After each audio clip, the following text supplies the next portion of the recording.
ಇತ್ತೀಚಿನ ದಿನಗಳಲ್ಲಿ ಎಲ್ಲರೂ ಅನ್ಕೊಂತಾ ಇದ್ದಾರೆ ಬಿಗ್ ಬಾಸ್ ವಿನ್ನರ್ ಗಿಲ್ಲಿ ಅಂತ. ನಾನು ಹೇಳಕ್ ಬಯಸ್ತೇನೆ, ಬಿಗ್ ಬಾಸ್ ವಿನ್ನರ್ ಗಿಲ್ಲಿ ಅಲ್ಲ, ನಿರ್ಮಲಾ ಸೀತಾರಾಮನ್ ಮೇಡಮ್ ಅವರು ಸಭಾಧ್ಯಕ್ಷರೇ. ಯಾಕೆ ಅಂತ ಹೇಳ್ತೀನಿ.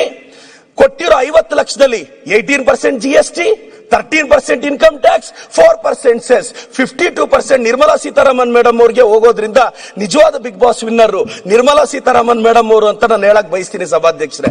ಪಾಪ ಮಂಡ್ಯ ಹುಡುಗರಿಗೆ ಹೋಗೋದು ಬರೀ 48%. ಅಂದ್ರೆ ಟ್ಯಾಕ್ಸೇಷನ್ ಸಿಸ್ಟಮ್ ಯಾವ ತರ ಕಾಮನ್ ಮ್ಯಾನ್ ಗೆ ಸಮಸ್ಯೆ ಆಗ್ತಿದೆ ಅಂತ. ಸಭಾಧ್ಯಕ್ಷರೇ, Mahatma Gandhi national rural employment guarantee act ಇದ್ರಲ್ಲಿ ನಾವೇನ್ ಹೇಳಿದ್ವಿ, ಮೊದಲು 90-10 ರೇಷಿಯೋದಲ್ಲಿತ್ತು. 90% ಸೆಂಟ್ರಲ್ ಗವರ್ಮೆಂಟ್, 10% ಸ್ಟೇಟ್. ಇವತ್ತು ನಾರ್ತ್ ಈಸ್ಟ್ಗೆ ಆ ರೂಲ್ ಅಪ್ಲೈ ಆಗ್ತಿಲ್ಲ. ಇವತ್ತು ಬರೀ ಕರ್ನಾಟಕಕ್ಕೆ, ಸದರ್ನ್ ಸ್ಟೇಟ್ಸ್ಗೆ ಸೌತ್ ವರ್ಸಸ್ ನಾರ್ತ್ ತರ ಆಗೋಗಿದೆ. ಇವತ್ತು 60-40% ತಂದಿದ್ದಾರೆ. ಇವತ್ತು ಸ್ಟೇಟ್ ಮೇಲೆ ಹೊರೆ ಜಾಸ್ತಿ ಆಗ್ತಿದೆ, ಫೈನಾನ್ಷಿಯಲ್ ಬರ್ಡನ್ ಜಾಸ್ತಿ ಆಗ್ತಿದೆ. ಇದ್ರ ಬಗ್ಗೆ ಓದಿ ರಾಜ್ಯಪಾಲರೇ ಅಂತ ಕೇಳಿದ್ವಿ. ಅವರು ಓದಿದ್ದಾರೆ ಎನ್ನಲಾಗಿ ನಾವು ಭಾವಿಸ್ತಾ ಇದೀವಿ. ನಂತರ ಸಭಾಧ್ಯಕ್ಷರೇ, ನಾವು ಪ್ರಸ್ತಾಪಿಸ್ತಾ ಇರೋ ವಿಚಾರಗಳು ಇದರಲ್ಲಿ ಇವತ್ತು ಯಾಕೆ ಇದು ಅದೇನೋ ಅವ್ರು ಹೆಸರಿಟ್ಟಿದ್ದಾರೆ, ರಾಮ್ಜಿ ಅದೇನೋ ಹೆಸರಿಟ್ಟಿದ್ದಾರೆ. ಬಟ್ ನಾನು ಓದ್ದೆ ಅವ್ರು ಯಾಕೆ ರಾಮ್ಜಿ ಅಂತ ಹೆಸರಿಟ್ರು ಅಂತ. ನನಗೆ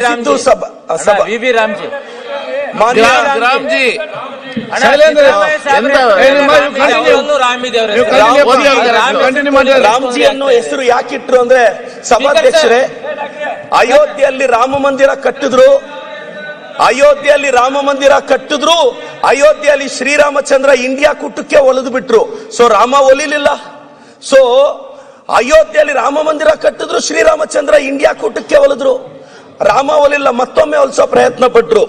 ನನ್ನ ಪ್ರಕಾರ ಅಯೋಧ್ಯೆಯಲ್ಲಿ ರಾಮನ ಮಂದಿರ ಕಟ್ಟೋದ ಅಷ್ಟೇ ಅಲ್ಲ ದೇಶ ಪ್ರೇಮ ಅಂದ್ರೆ. ಬಡವನ ಹೊಟ್ಟೆ ತುಂಬಿಸೋದು, ಹಸಿವು ನೀಗಿಸೋದು, ಬಡವನನ್ನ ಒಂದು ಸ್ವಾಭಿಮಾನಿಯಾಗಿ ಬದುಕಕ್ಕೆ ಪ್ರೇರೇಪಿಸೋದು. ಸಭಾಧ್ಯಕ್ಷರೇ, ಈ ಸಂದರ್ಭದಲ್ಲಿ ಹೇಳ್ತೀನಿ, ನನ್ನ ಪಾಲಿನ ಶ್ರೀರಾಮಚಂದ್ರ ನನ್ನ ಎಡಭಾಗದಲ್ಲಿರುವ ಎದೆಯಲ್ಲಿರುವವರು ನಿಮ್ಮ ಬಲಭಾಗದಲ್ಲಿ ಕೂತಿರೋ ಸಿದ್ದರಾಮಯ್ಯನವರು ನನ್ನ ಪಾಲಿನ ಶ್ರೀರಾಮಚಂದ್ರ ಅಂತ ಹೇಳಕ್ ಬಯಸ್ತೀನಿ ಸಭಾಧ್ಯಕ್ಷರೇ. ಯಾಕೆಂದ್ರೆ ಬಡವರ ಹೊಟ್ಟೆ ತುಂಬಿಸ್ತಿರೋ ರಾಮ ಸಿದ್ದರಾಮಯ್ಯ, ಅನ್ನರಾಮ ಅಂತ ಹೇಳಕ್ ಬಯಸ್ತೀನಿ. ಇವತ್ತು ಅನ್ನ ಭಾಗ್ಯ ಎಷ್ಟು ಬದುಕುಗಳಲ್ಲಿ, ಎಷ್ಟು ಮನೆಗಳಲ್ಲಿ ಸೆಕೆಂಡ್ ಲೈನ್ ಜೋಡಿಸಿದ್ದೀನಿ ಸಭಾಧ್ಯಕ್ಷರೇ. ಅದು ಬರೋವರೆಗೂ ಬಿಜೆಪಿ ಸ್ನೇಹಿತರು ಕಾಯ್ಬೇಕು ಅನ್ನೋದು ನನ್ನ ವಿನಂತಿ. ನಾನು ಸಭಾಧ್ಯಕ್ಷರೇ, ಇವತ್ತು ಗೃಹಲಕ್ಷ್ಮಿನ, ನಮ್ಮ ಪಂಚ ಗ್ಯಾರಂಟಿಗಳನ್ನ ಕಿಂಗ್ಸ್ ಕಾಲೇಜ್ ಅವರು ಹೇಳಿದ್ದಾರೆ, revolutionary changes in grass root administration ಅಂತ ಹೇಳಿದ್ದಾರೆ. ಇವತ್ತು ದೊಡ್ಡ ದೊಡ್ಡ ಯೂನಿವರ್ಸಿಟಿಗಳು ನಮ್ಮ ಗ್ಯಾರಂಟಿನ ಇನ್ಸ್ಪಿರೇಷನ್ ಆಗಿ ತಗೊಂಡಿದೆ. ವೆಸ್ಟರ್ನ್ ಯೂನಿವರ್ಸಿಟಿಗೆ ಕರ್ನಾಟಕದ ಗ್ಯಾರಂಟಿಗಳ ಇನ್ಸ್ಪಿರೇಷನ್. ಇವತ್ತು ಗೃಹಲಕ್ಷ್ಮಿ, ಗೃಹ ಜ್ಯೋತಿ ಇಂಥ ಯೋಜನೆಗಳಿಂದ ನಾವು ಪ್ರತಿ ಮನೆಗೂ ರೀಚ್ ಆಗ್ತಿದೀವಿ. ಸಭಾಧ್ಯಕ್ಷರೇ, ಹೊಟ್ಟೆ ಹಸಿವು ತುಂಬಿಸೋದು ಈ ಜಗತ್ತಿನ ಶ್ರೇಷ್ಠ ಕಾರ್ಯ. ಹೊಟ್ಟೆ ಹಸಿವನ್ನ ತುಂಬಿಸೋದು ಶ್ರೇಷ್ಠ ಕಾರ್ಯ. ಅನ್ನಭಾಗ್ಯ ಈ ದೇಶದ food security ಬಿಲ್ಗೂ inspiration.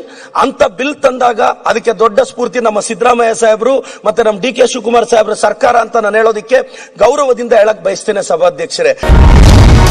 TV Vikrama, ದೇಶ ನಿಮ್ಮ ಕೈಯಲ್ಲಿ. ಈ ಕಾರ್ಯಕ್ರಮ ನಿಮಗೆ ಇಷ್ಟ ಆಗಿದ್ದಲ್ಲಿ ಲೈಕ್, ಶೇರ್ ಹಾಗೂ ಕಮೆಂಟ್ ಮಾಡಿ. ಟಿವಿ ವಿಕ್ರಮದ ಕಾರ್ಯಕ್ರಮಗಳನ್ನು ನಿರಂತರವಾಗಿ ವೀಕ್ಷಿಸಲು ಸಬ್ಸ್ಕ್ರೈಬ್ ಮಾಡಿ, ಬೆಲ್ ಐಕನ್ ಒತ್ತಿ.